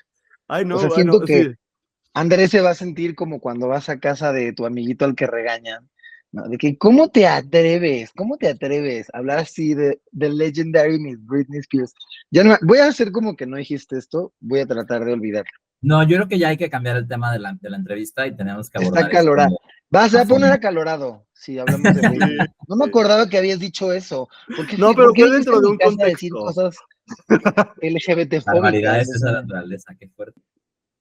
Pero el día de hoy no vamos a hablar de eso, vamos a hablar de otra cosa que va a ser igual de acalorada, pero no contra mí, afortunadamente. Eh, Fíjate que, Pablo, ahorita me parece un momento coyuntural muy importante para hablar de reality shows, porque creo que dentro de la comunidad LGBT, que es el público base de esta emisión, hay dos reality shows que están como generando muchas cosas, ¿no? Por un lado, uno en el que estás como muy directamente involucrada, que es Drag Race México, y el otro es La Casa de los Famosos. Y yo quiero hacer una pregunta muy básica porque de repente veo revisiones de dragas y esas cosas y tengo la sensación de que la gente cree que Pablo L. Morán llega al set de Drag Race México, así. prende la luz, trapea el piso, prende las cámaras, maquilla las dragas, les escribe el guión. O sea, Sí, sí. todo es producto de Pablo L. Morán. Entonces, quiero hacer una pregunta muy básica, Pablo. ¿Qué haces en Drag Race México? Sí, no, qué locochón que me preguntes esto, porque justo yo tengo la misma impresión. O sea, como que veo cómo reacciona la gente o las cosas que me escriben o que escriben. Trato como de no, obviamente, ¿no? No buscar como mucho ni de lo que se dice sobre mí ni de lo que se dice sobre el show. Yo nada más veo como que la reacción ahorita está siendo muy positiva, pero trato de no ver tanto porque sí me da mucha ansiedad y me agobia mucho de pronto. Pero sí, yo también he visto eso, como que la gente cree que yo justo trapeo el piso, pinto los muebles, microfoneo, y les digo exactamente qué es lo que tienen que decir en sus testimoniales a las reinas. Y me lo dicen para bien y para mal, ¿no? O sea, cuando la gente ataca el programa es, claro, está él ahí y él todo lo arruina. Una vez me pusieron, vas a arruinar Drag Race México como arruinaste LOL tú solo. Como, yo no puedo arruinar algo que ya está arruinado. Ah, no es cierto. Sí, es cierto. Me refiero a LOL, por supuesto. No, lo que yo hago en Drag Race México y en general, yo pues soy story producer y guionista. Yo no escribo el guión como tal de Taiga y Lolita, eso lo hace alguien más que se llama Aldeni, que es una morra muy, muy, muy talentosa, y yo apoyo mucho a Aldeni con cositas de repente, o sea, de repente si Aldeni me dice, a ver, aquí qué podemos meter, o aquí no sé qué, ya como que yo le doy ideas, o como los pons, algunos de los pons de la pasarela, pues sí, obviamente sí, y creo que es muy evidente cuáles, ¿no? Siempre que escuchen una referencia de La Hora Pico y Gustavo Munguía, probablemente fui yo. Pero sobre todo lo que hago es entrevistar a las reinas. Mi puesto es story producer y lo que hago es, pues como trabajar en el storyline de las reinas de cada capítulo. O sea, como que decimos, bueno, a ver, este capítulo podemos hablar de esto, ¿no? O de repente, pues también es un trabajo muy locochón porque tienes que ir como construyendo la historia conforme va sucediendo el reality, ¿no? O sea, por ejemplo, este último episodio de Drag Race pasa lo del Exa, ¿no? Como que hace ahí un poquillo su berrinchillo de que no le dieron el papel que quería y entonces se encabrona y tal. Y entonces eso es una historia que está sucediendo ahí y es, ok, ¿cómo la vamos a contar? ¿No? Y eso es en edición también. También edito. O sea, sí hago muchas cosas. Sí hago muchas cosas en Drag Race. Entonces es eso como, pues, ver qué historias contamos y entrevistar a las reinas. Y no estoy solo, hay otra persona que esta temporada se llama Martín Chukunu, que es una bloguera increíble además, que hace lo mismo que yo, que es story producer. Entonces, en realidad somos los tres como juntes, Aldeni, Martín y yo, quienes pues ahí estamos como... Y también algunas de las ideas de retos son mías. O sea, como que también diseño algunos retillos como, esta pasarela podría estar cagado si fuera así, así. Entonces, eso es lo que hago. Básicamente contenido, me dedico al contenido en Drag Race México. Ayudo también en lo que sea.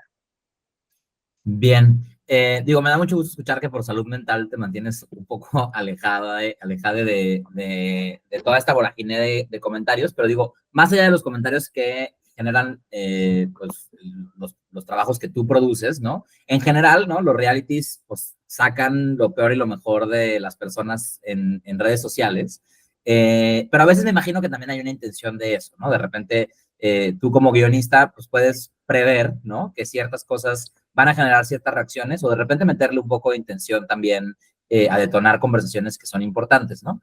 Para ti, o sea, como, ¿qué opinas, no? De todas estas reacciones que generan los realities, ¿qué dice eso de nosotros como sociedad, no? O sea, ¿qué estamos reflejando a través de estas dinámicas?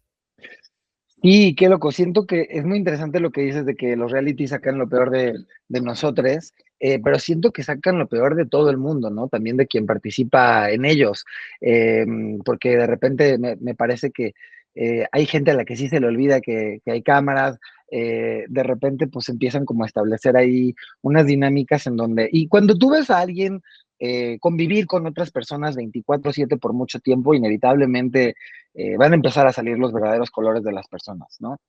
Y sí, del público también.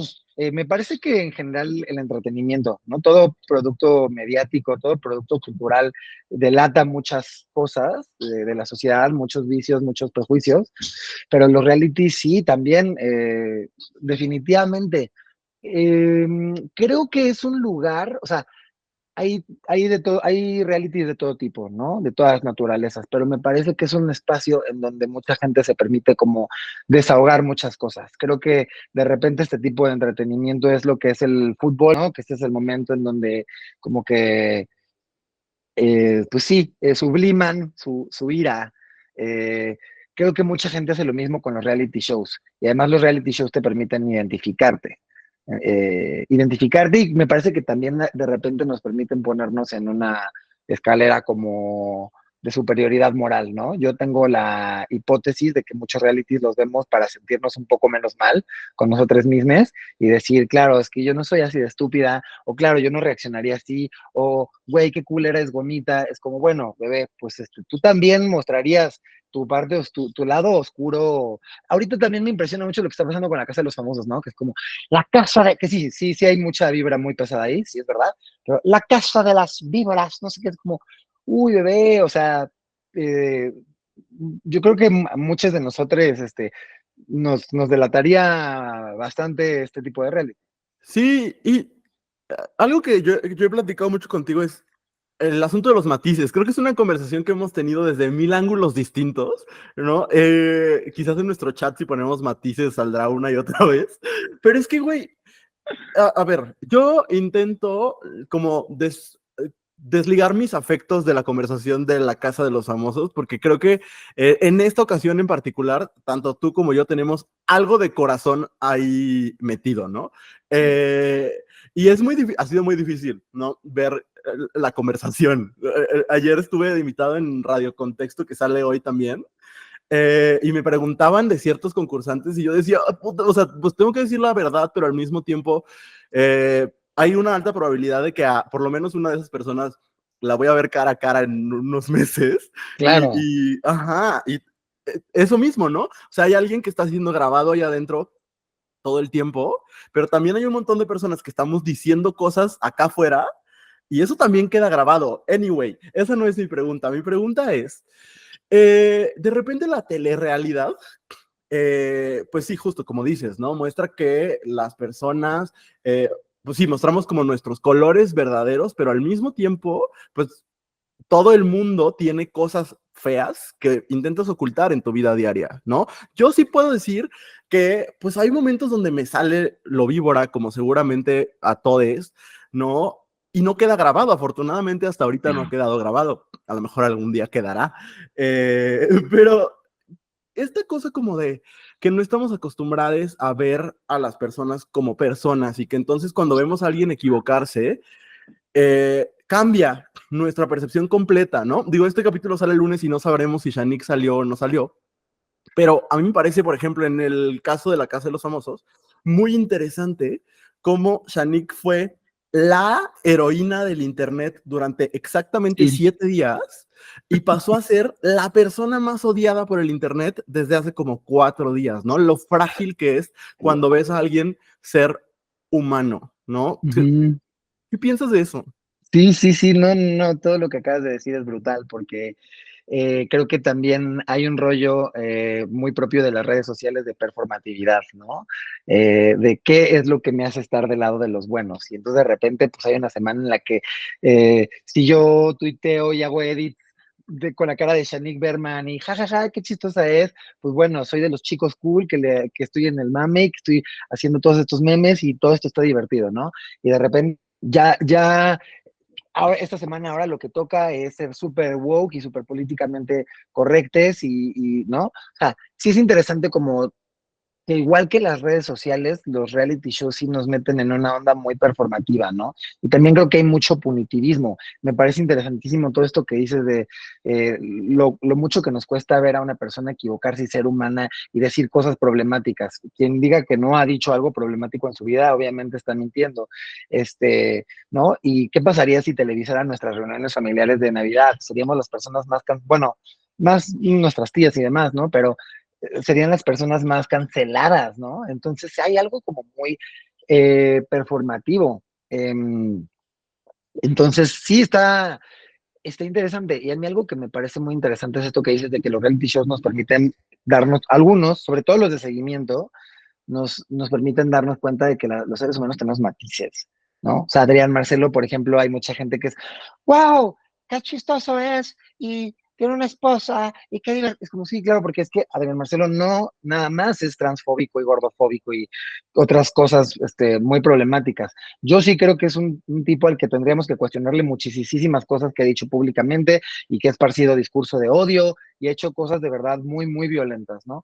Pero también, pues no es lo único que hace ese güey, o sea, también es chistoso y también puede ser generoso y también puede vulnerarse y también tuvo una infancia. Yo siempre hablo de eso, ¿no? Porque no solamente el público reacciona así, reacciona como sin nada de humanidad ni escrúpulos ahora, a la hora de escrutinar a esta gente que está haciendo, cuyas vidas están siendo televisadas, sino que de repente también el crew es muy así, ¿no? Como de, pues a eso se atienen, se metieron a esto esta gente, y es como, o sea, a ver, sí, a eso se atienen, pero recordemos que toda esta gente tuvo una infancia, yo siempre lo digo, ¿no? Esta gente tuvo una infancia, de verdad, o sea, a muchas de estas personas las cargaron en el zoológico para que vieran una cebra, ¿no? Y pagan una cuenta de luz y saliendo de aquí van a ir al Oxxo y alguien les va a decir, ay, ya no andas de huevona, gala, ya ahora sí, ¿sabes? Y es como, sí, existo también fuera de la pantalla y de lo que estamos televisando. Justo hace ratito mencionabas, ¿no? Como que cuando vemos un reality show, entre otras cosas, buscamos identificarnos con algunos de los personajes o contrastarnos, ¿no? Y haces estos equipos, ¿no? De, a mí me gusta tal persona porque yo en su situación reaccionaría igual, ¿no? Sí. O cosas así. Y en ese sentido, como una persona LGBT, ¿no? Pues agradezco quizá la visibilidad que los reality shows han dado a la población LGBT. Agradezco y cuestiono, ¿no? También. Y Sí. entonces me gustaría como platicar un poquito de eso, ¿no? O sea, creo que el reality show es probablemente el género de televisión que más representación LGBT ha tenido últimamente, independientemente de Drag Race, ¿no? Que es específicamente LGBT. ¿Qué piensas tú de esto, no? O sea, ¿por qué ha sido este espacio donde se han incluido a personas LGBT? Que digo, por un lado es representación y es muy lindo, pero por el otro luego también siempre pasa que la gente sale y acusa de que es inclusión forzada. ¿Qué reflexiones te genera a ti el hecho de que en estos espacios haya personas LGBT y en qué condiciones? Me parece muy interesante que plantees esto de esta manera, ¿no? De agradezco, pero también cuestiono, ¿no? Porque sí, yo sí pienso que muchas veces nos incluyen en este tipo de formatos, pero no necesariamente por una cuestión de representación. Yo trabajo en esto y conozco a la gente que castea y pocas veces he escuchado oigan, tenemos que tener a este perfil y este perfil porque queremos que todos se sientan representados. No, no, no. De hecho, yo una vez escuché a una directora de casting decir, oigan, hay que meter a un gay porque ellos hacen mucho show.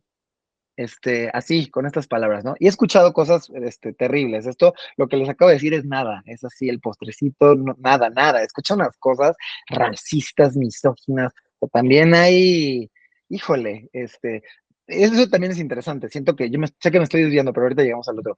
Eh, Siento que gran parte del contenido que nos llega y lo que estamos viendo en nuestras pantallas es nada más una traducción de lo que pasó antes, porque claro, si las personas que producimos esto no tenemos escrúpulos, pues claro que se va a ver reflejado, ¿no? O sea, también vas a ver cosas muy, muy oscuras. Este, sí, creo que muchas veces hay representación LGBT como desde un ángulo súper morboso, pero también eh, ya casi que las cadenas te piden por default que haya una persona LGBT en tu cast. Se ve mal ya que no haya alguien LGBT. Creo que muchas veces estamos representadas ahí honestamente por cuotas, pero eso a mí me parece que se traduce en algo, a veces, muchas veces positivo, ¿no? O sea, tener a Wendy en la primera temporada de La Casa de los Famosos implicó muchas cosas, destapó y sigue destapando muchas cloacas clasistas y transfóbicas, pero también vimos, por ejemplo, este proceso de Poncho de Nigris entrando como un tipo altísimamente transfóbico y conociendo a Wendy, eh, mostrándose empático y al final ya generalizando la correcta, que tampoco es para aplaudirle, pero sí me parece interesante, ¿no? Como ya generalizándola como de manera correcta, defendiendo la identidad de género de Wendy, y eso nos demuestra que la gente sí cambia, ¿no?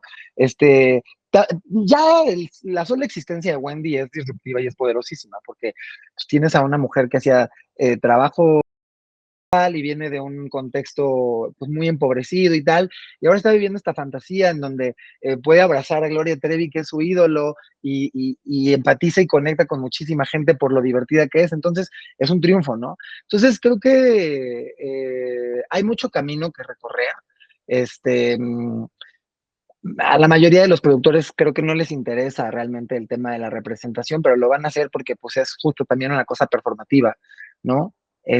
Y es importantísimo porque como decía el otro día Luis, en un reel de abrazo grupal, pues nos tenemos que ver en pantalla porque existimos, ¿no? Yo también siempre defiendo mucho como esta noción de sal a la calle y dime qué es lo que ves. Vas a ver a alguien con discapacidad, vas a ver a alguien moreno, vas a ver a alguien racializado, vas a ver a gente LGBT. Entonces, por eso nos tenemos que ver en pantalla, ¿no? Porque también nuestras historias existen, nuestras historias importan y si no nos vemos, pues es como si no existiéramos.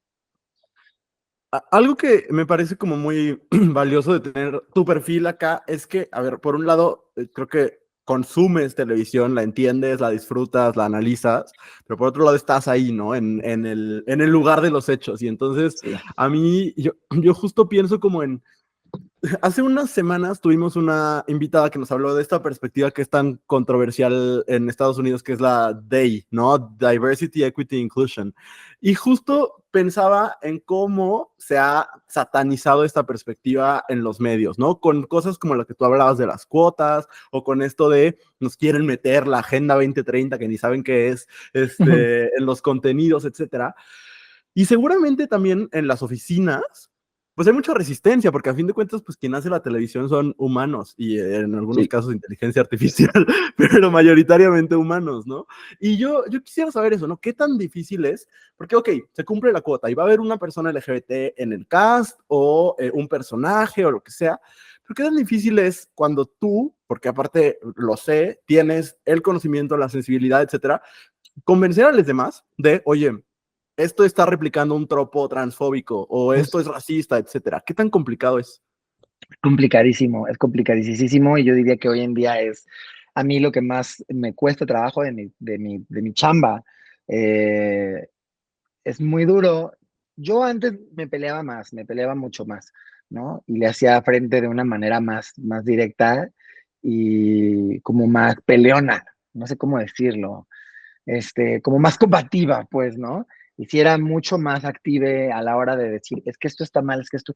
Y de repente, pues, siento que también la edad, la experiencia, mis tablas, me han enseñado que hay que escoger las batallas, y que hay hasta cierto punto en el que puedes decir, es muy, muy, muy, muy, muy cansado, como estar siendo siempre la persona que está resistiendo y la persona que siempre va a contracorriente, eh, que un poco soy yo en cada equipo en el que estoy.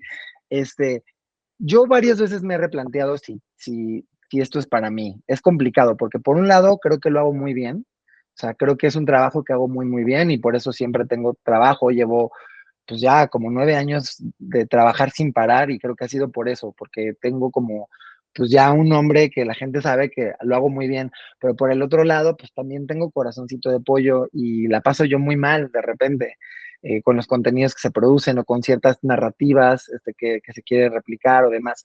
Pues la paso ya mal, ¿no? Y entonces yo a veces me pongo a pensar, ¿será que esto es para mí? A lo mejor ya no, ¿no? Y luego pienso, no, pero es que si no hay un perfil como el mío, ¿quién les va a decir que esto que están haciendo es altísimamente retrógrada, ¿no?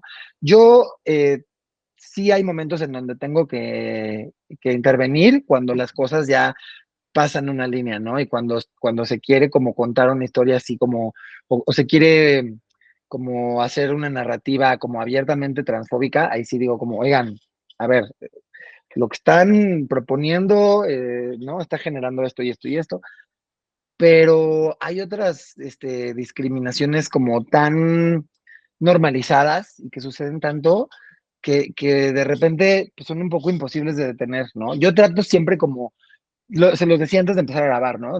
Trato cada vez más de ser vocal sobre los retos que tenemos como industria, y las violencias que se replican en el medio, cada vez soy más vocal porque creo que se necesita. Ahora sí que como dice Susana Zabaleta, ¿no? Que dice esto de que me fascina provocar a la gente, porque creo que la gente lo necesita. O sea, yo también a veces digo eso, como de, también creo que no por nada, o sea, perdón, modestia aparte, pero mi talento y mi carrera me respaldan y saben que lo voy a entregar y por eso me siguen dando trabajo. Pero yo sé que a mí ya en el medio muchas personas sí me ven como alguien como liosa, pero creo que la gente lo necesita. La gente necesita escuchar, oye, este guión que escribiste pues, está tremendamente racista, ¿no? Oye, el hecho de que en nuestro cast no haya nadie racializado, pues es racista. El hecho de que no quieras tener a una conductora porque es trans, pues es transfóbico. Entonces, yo creo que es necesario que alguien lo diga y yo estoy dispuesta a hacer esa figura pedera, pero pues que no sé, como que no se lo calla. Creo que es importante. Porque aparte nadie más lo hace. Entonces, Sí. Sí, y es una responsabilidad enorme asumir esta posición de la liosa, ¿no? O sea, sí, la conozco, ¿no? Y dices, no lo soy, estoy diciendo cosas de sentido común, pero ante todos ustedes voy a parecer como sí, llegó aquí a meter ruido, ¿no? Pero digamos, tú que estás en esa posición, ¿no? Que te expones y que siempre, te como echas que el... siempre hay un momento en donde una es la Johnny Carmona de su grupo de amigos, ¿no?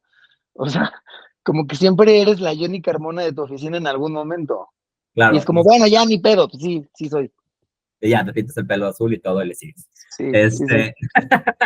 No, pero te iba a preguntar, o sea, tú que estás en esa posición ahorita en la industria, ¿no? Pues puedes traer quizá un termómetro más fino que quienes solo vemos el resultado final, de hacia dónde va la tendencia, ¿no? Digo, en otros países, en Estados Unidos, en Inglaterra, estamos viendo que creo que la industria está retrocediendo, ¿no? O sea, quizá esfuerzos de hace una década que podían ser destacados hoy, o por ejemplo, no sé, lo que hemos visto en los últimos días en cuanto a las Olimpiadas, ¿no? La discusión transfóbica, el seguimiento que le da la opinión pública, ¿no? O sea, sí creo que esas son las consecuencias, ¿no? De cómo en otros lugares la industria creo que ha bajado los filtros, ¿no? En ese sentido. Pero pareciera que en México, no solo en términos mediáticos, sino también políticos, estamos viviendo algo distinto a lo que está pasando en el resto del mundo en cuanto a tendencia LGBT-fóbica, ¿no? Y entonces, particularmente, digo, personalmente, y aprovecho el espacio para ser el fan, ¿no? O sea, creo que la segunda temporada de Drag Race México es un ejemplo de cosas bien hechas, ¿no? O sea, tocan temas importantes, pero de forma correcta, ¿no? Pero no sé si en el resto de la industria México está teniendo esta tendencia de decir, vamos avanzando, o tú ves como un alto riesgo de que nos pase lo que está pasando en otros países donde se está dando rienda suelta al discurso de odio, ¿no? O sea, tú desde esta posición privilegiada, ¿cómo ves la tendencia en la industria mexicana? No lo sé, no tengo no te puedo dar así como una respuesta como unilateral, o sea, es muy complicado porque hay esfuerzos como Drag Race México y como otros reality shows y otros productos culturales que sí están yendo hacia cuestionar por lo menos discursos de odio, pero hay otros que los replican y los supernormalizan. Y es interesante que hay productos en los que suceden ambas cosas, ¿no? O sea, otra vez, ¿no? Perdón por regresar a lo mismo, pero en la Casa de los Famosos, ya que esté Wendy ahí, ya genera algo, remueve algo por lo menos, ¿no? Pero también es altísimamente problemático si Mauricio Garza y Cecilia Galeano hacen chistes de agarrarle los genitales, y le hacen chistes de, ay, lo que traes, ay. Entonces es complejo, ¿no? Yo siento que hay como una resistencia de ambos lados, ¿no? De los LGBT fóbicos y de nosotros, hay como una resistencia y todos están como pues tratando de usar su voz y me parece súper valioso eso. Bueno, no que los LGBTfóbicos usen su voz, ¿no? Para cosas de discurso de odio, pero veo ambas cosas sucediendo. O sea, veo, no porque yo haya trabajado ahí, ¿no? Pero en Drag Race justo tratamos de hablar de temas de los que no se hubieran hablado antes, algunos sí, pero desde otros ángulos. Luego también, pues muchas de las reinas quieren contar sus historias y hay que tener cierto tacto y mucho cuidado de cómo se cuentan, y demás. Pero pues sí también está como esta cuestión interesante, y eso te lo quería decir en tu otra pregunta, Andrés, de que a veces está bueno cuestionarnos si toda la representación es positiva, ¿no? Porque, por ejemplo, en Acapulco Shore, en no me acuerdo qué temporada, fue tremendo. Entró una chica que se llamaba Yailin, que por cierto, y guapa, y guapa, y guapa, y reina, y reina, y reina, y reina, y reina, ¿no? La señora, o sea, de entrada, pues así, una reina está preciosa, llega desde el segundo uno y dice, pues yo soy trans, chavas, y no sé qué, bla, bla. Y ella, hay un capítulo en donde educa así, con peras y manzanas a los otros short. Imagínense cómo es eso, en cuestiones de identidad de género y de, no, a ver, no me puedes decir por mi nombre muerto, el nombre muerto es esto, así como unas cosas como muy básicas, ¿no? Y yo dije, esto es muy positivo, que esté en Acapulco Shore, pero luego ves los comentarios en las redes sociales y dices, claro, está en una plataforma como Acapulco Shore, o sea, el fandom y la gente que ha reunido esta plataforma, pues claro que va a reaccionar de forma transfóbica a la presencia de Yailin ahí. Y también hay unos discursos bien problemáticos, o sea, hay un capítulo en donde, además esto es súper misógino, ¿no? No solo muy transfóbico el desenlace, sino muy misógino. Llega creo que es un brasileño, ¿no? Se encierra en un cuarto, entonces dice, bueno, estamos a oscuras, van a pasar una por una las mujeres, yo las voy a tocar, y dependiendo de la que se me haga la más buena, pues con la que voy a tener sexo, ¿no? O sea, ya de entrada ahí se siente, o sea, es violentísimo todo, ¿no? Entonces las toca una por una, no sé qué. Entonces Yailin, que pues obviamente está preciosa, está que se cae de buena, la toca y, pues órale tú. Y de repente le dice, ¿eres hombre? Y ella, no, pues soy una morra trans, ¿no? Entonces el güey, también en una cosa muy performativa, sale y que es como, güey, si no hubiera habido cámaras, hubieran cogido, ¿no? Entonces, y eso ya y porque nadie corrigió eso, ¿no? Nadie corrigió eso, nadie dijo, oye, güey, estás siendo bien transfóbico, y Yailin es mujer, y estás, ¿no? No, como que se normalizó, y los güeyes creo que hasta fueron como, sí, sí, a huevo, o sea, la narrativa ahí fue, sí, las mujeres trans son hombres y qué asco, y pues eres gay si tienes sexo con una mujer trans, ¿no? Y eso también está mal. O sea, son como varias capas así de, es homofóbico, transfóbico, misógino, o sea, como que atraviesan todas las violencias ahí. Entonces es interesante también eso, como analizar si toda la representación es positiva. O sea, Yailin por un lado hizo cosas muy positivas, muy chidas, pero pues por el otro también la malgenerizaron, la violentaron. Eso es también interesante. Yo, y ya nomás como para cerrar, la tendencia que veo es que siempre toda la vida vamos a ver reality shows donde hay muchísima violencia porque el morbo mueve como nada, ¿no? Y también la gente, o sea, esa violencia le habla a la gente, ¿no? Hay mucha gente que está muy enojada, que de alguna manera está sublimando ese enojo cuando ve a otras personas enojadas, estando enojadas en la tele. Pero sí la tendencia que veo, si tú ves Netflix y los reality shows que está produciendo Netflix, la tendencia es que todo se está yendo hacia lo positivo. O sea, sí, cada vez vemos más realities de competencia y demás, pero ya está como muy mal visto gente gritándose y demás. Los reality shows de Netflix, por ejemplo, los conflictos más grandes que hay se resuelven así de, no me pareció lo que hiciste, ¿sabes? O sea, como que no, nunca vas a ver ya en estos nuevos realities de Netflix a gente gritándose y aventándose pintura como en Rica Famosa Latina. Pablo El Morán, muchas gracias por estar con nosotros. Este es el momento publicitario. ¿Dónde quieres que te siga la gente? ¿Qué quieres que la gente vea? Y si quieres que vaya a algún show o algo. Mis shows, me parece que el miércoles, o sea, 2 días después de que sale esto, estoy en el Open Chido, que pues, bueno, si no conocen el Open Chido, se los recomiendo a gente de Ciudad de México porque es un open mic de comedia de puras propuestas hechas por morras y gente LGBT. O sea, no se suben vatos hetero, cis. No por nada, sino porque en la comedia ellos tienen todos los otros espacios. O sea que no va a haber chistes de mi esposa se enoja porque dejo el calzón tirado y así. Pues mira, lo gay no quita lo misógino, entonces a lo mejor escuchas uno que otro chiste de ya soy una señora. Eso les gusta mucho mega. a mi comediante gay, le gusta mucho hacer chistes de ya soy una señora, no sabes lo que es ser una señora, Juan Carlos. Tú no sabes lo que les atraviesa a las mujeres. Entonces, los open mics, el open mic de los miércoles, que es el Open Chido, está muy bueno porque pues, somos pures LGBT y morras. Entonces, pues ahí voy a estar la próxima semana. ¿Qué quiero que vean? Vean Drag Race México temporada 2. Siento que estamos dando una servidotota. Yo estoy muy orgulloso, muy orgulloso de esta temporada. Mega. Me encanta, la amo y vienen cosas justo de lo que hablábamos, ¿no? Vienen ahí unas historias muy potentes de las reinas. Vienen además capitulazos y o sea, no es spoiler ni nada, pero tremendos lip syncs. Van a haber unos lip syncs legendarios. El 7 de agosto se estrena Pequeño Gran Jurado de la Cocina. Es un show de cocina para niñas que hicimos para Disney Plus. Y también es uno de los proyectos en el que más he puesto corazón. Ese fue un proyecto muy chido, por ejemplo, muy positivo, muy bello. Y nunca había trabajado yo con niñas. Y hubo un momento, esto es lo más cursi del mundo, que me hicieron llorar como de ternura y felicidad. Y la psicopedagoga, y a mí me daba pena, y me dijo, está bien, llora, este es el premio de trabajar con niños. Entonces vean ese show porque fue increíble. Y ya, ya.